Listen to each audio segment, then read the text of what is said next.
Hey there, I'm Sammy and welcome back to my channel. In today's video, I'm going to show you how I transform this boring dresser into this. So without further ado, let's jump into it. I picked up this dresser locally on Facebook Marketplace, which is where I get most of my pieces. This dresser had a very unique style with its protruding edge drawers, but I noticed it was made out of particle board and plastic. And that's when I decided I was going to paint the whole piece. It was a Bassett dresser, so I knew structurally it was going to be high quality, and right away I could see the dovetail drawers and knew there were some good bones to this piece. This dresser also had beautiful hardware that was all intact, so I definitely plan to reuse them after giving them a good cleaning. I got started with removing all the hardware from the dresser and setting them aside to clean later.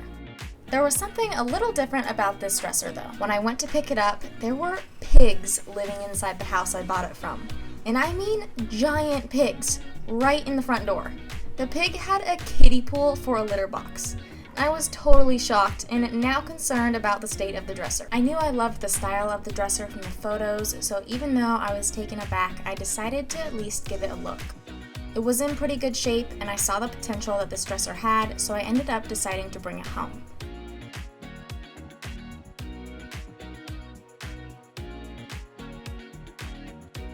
I also thought this middle door with the drawers was a unique touch. Come to find out after taking a closer look that the whole thing was made from complete plastic, but I knew with a few tricks I could still get it painted.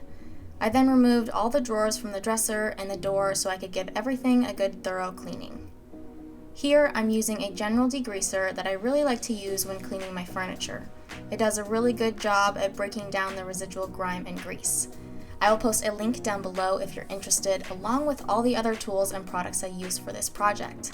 They are affiliate links, so if you decide to use them, you will be supporting my channel and I really appreciate it. Here you can see how well the degreaser does at really cleaning everything, and I always like to use a microfiber cloth too. I think it just does a great job at collecting everything, and they are easy to throw in the washer and reuse. You want to be sure to be thorough with this step and get every nook, cranny, and crevice because we are going to be painting this whole piece and it is important to have a clean surface for the paint to adhere to. This is a painstaking and tedious process, but the quality of your work and paint job will really shine with this step. Sometimes I number my drawers to remember exactly where they go, but here I'm just cleaning them and organizing them in the same order they will go back in. For those of you who don't know, I am a full-time college student pursuing a degree in social work, and flipping furniture and DIY projects is what I fill my spare time with. I find it to be a great way to focus my mind on something else and escape from day-to-day tasks, even if it's just for a short time. I had quite a bit of schoolwork to get to, so that was it for day one.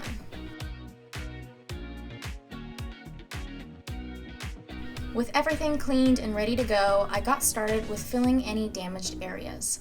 I started by running my fingers over the surface to see what areas I needed to focus on, and here I'm using a wood filler to fill the majority of the damaged areas.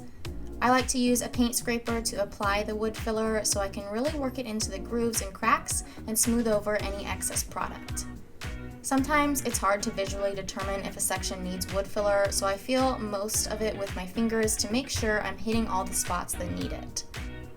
I like to get as much as I can, and then if needed, you can go back in after you apply a coat of primer, as it tends to show any blemishes more clearly.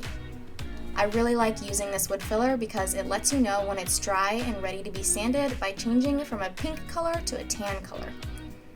I also try to be very particular and precise when doing any corners or edges, so it will be easier to sand them down later to get a seamless shape and edge.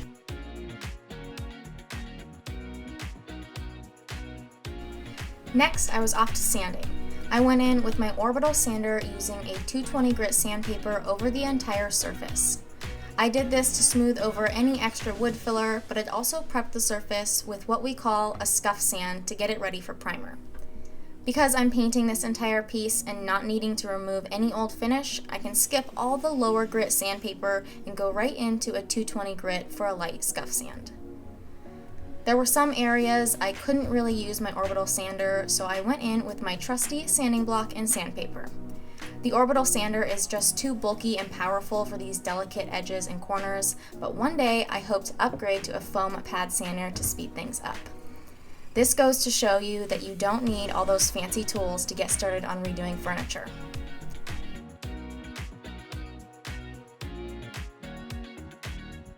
I really do like this door. Its unique edges really give the piece some depth and texture. There were a few holes on the back of the door I didn't notice at first, and I wanted this piece to be as close to new and perfect as it could be, so I went in with that same wood filler and filled any holes. I gave everything a quick spray with my air compressor to knock off all the extra dust and particles from sanding. I love using this whenever I can. It's so easy to use and saves me so much time, and would highly recommend investing in a retractable air compressor hose. This one is a 25-foot retractable hose from Giraffe Tools, and I'll link it down below in the description. It mounts onto the wall or ceiling of your workshop and attaches to your air compressor without having to wheel it around everywhere. After I knocked off what I could with the hose, I got a microfiber cloth damp with some water, and I wiped the remainder of the dust off to give it a good clean before we get ready for primer. Then I got my handy dandy painting blanket out. It's so easy to lay this out in my driveway, then set up my tent in my garage. And with the weather cooling off, I try to paint as much as I can outside to help with the fumes too.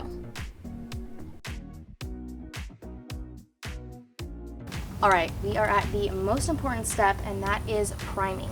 We've sanded so our paint has something to adhere to, and now it's all about picking the right primer so our paint adheres properly. I'm going to go with the Rust-Oleum Automotive Primer, and it's the filler primer. So what it's going to do is fill any of those porous areas that particle board leaves behind, so that when we paint it, we have a nice smooth finish. When you're painting furniture that's made with particle board, laminate, or plastic, it has a tendency to not adhere properly, and your paint will scrape off way too easily. This is one of the biggest mistakes I see people making when redoing furniture. So make sure you're using the right primer for your furniture that you're working on. I'm only doing one coat for this piece, so I'm making sure I'm completely covering every inch of this dresser very well. I also like this trick when I'm spraying drawers to tape the edges that I can and use an old piece of cardboard or any other shield to prevent the primer from getting inside the drawers. Another mistake I see people make is just laying down on the trigger and spraying the paint without releasing the trigger. This can create runs and an uneven finish, so it's important to do this in controlled spurts to get an even coat.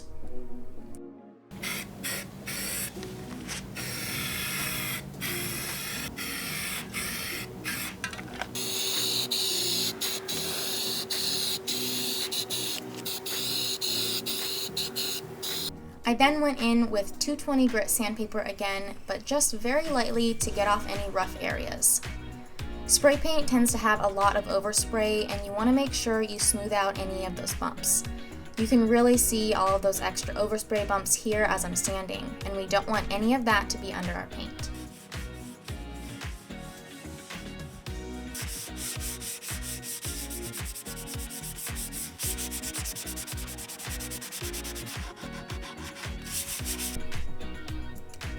Using my awesome air compressor once again to clean everything off quickly, and then wiping it all down with a damp cloth.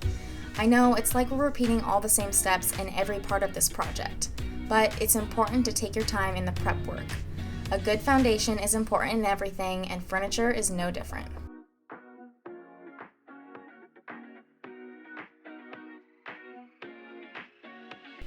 Time to paint. Using my Wagner spray gun, as always, I love this thing. It's so easy to clean and spray and has all the settings I need to get the perfect finish. I already know everyone is going to ask what color this is, so it's called All About Olive by Behr, and it was totally a hit. I think I had about 10 messages on this piece in the first day I had it listed, and I'm glad I have some paint left because I'll definitely be doing some more pieces in this color.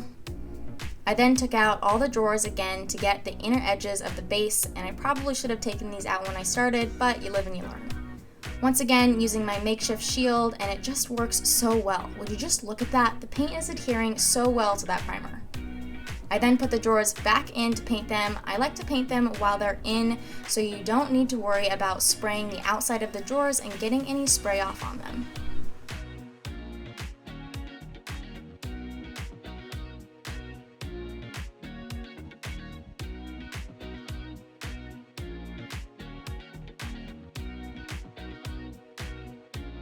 Once everything had one coat on, I decided to go inside and work on cleaning up the hardware while the first coat dried.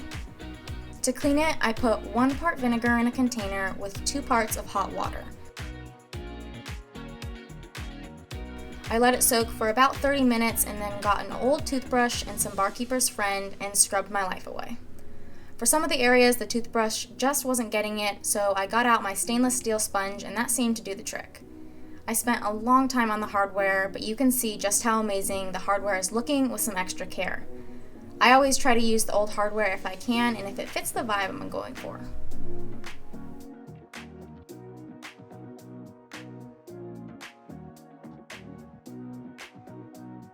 I put on a second coat of paint, and after it dried, I went straight into sealing this dresser with a polyurethane in a satin finish to really lock everything in and make it more durable. After I got all the spraying out of the way, it's time to build a custom base.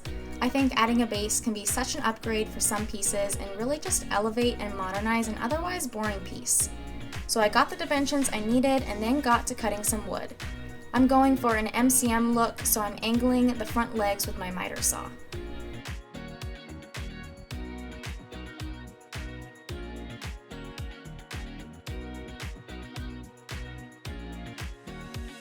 Once I had everything cut, it was time to assemble everything, and I like to use my Craig jig system for that.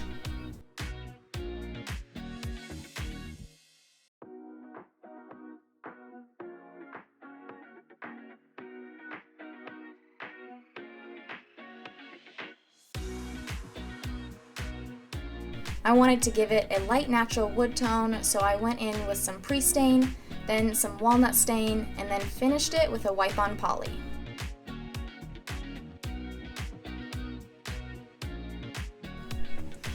I then brought it inside and got started on fixing the base to the dresser. If you want a full how-to on how I build the base from start to finish, I'll post a link up in the top right corner for you to watch. It's very easy and I think anyone can do it, and it costs only about $15. I then put all the drawers back in, reattached the hinges to the door, and then put the door on. Next, it was time to get all the hardware back on and finish this piece off. This is the last step and one of my favorite parts because that means the work is almost done and you really get to see everything come together. I think the brass handles really add to the modern elegance of this piece, and I'm happy with how it all turned out. The final step was staging everything for some photos to get it listed to sell. I always like to add some colors that complement the piece really well, a plant to give it some life, and some objects to give the customer something to visualize in their house instead of a plain dresser.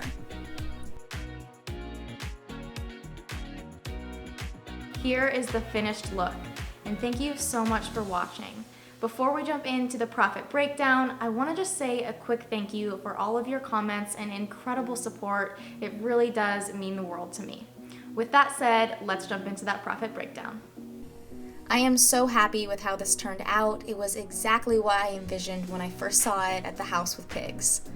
I will say this olive green color was a hit, as I had a ton of interest in it and it sold just the very next day. I paid $60 for this piece, spent $15 on the base, and about $20 on the rest for paint, spray, and etc. I sold it for $600 and spent about 4 hours total working on this piece, bringing my total profit to $505 at an hourly rate of about $126. Again, thank you guys so much for watching, and I truly hope you enjoyed watching this transformation, and I will see you guys in the next video.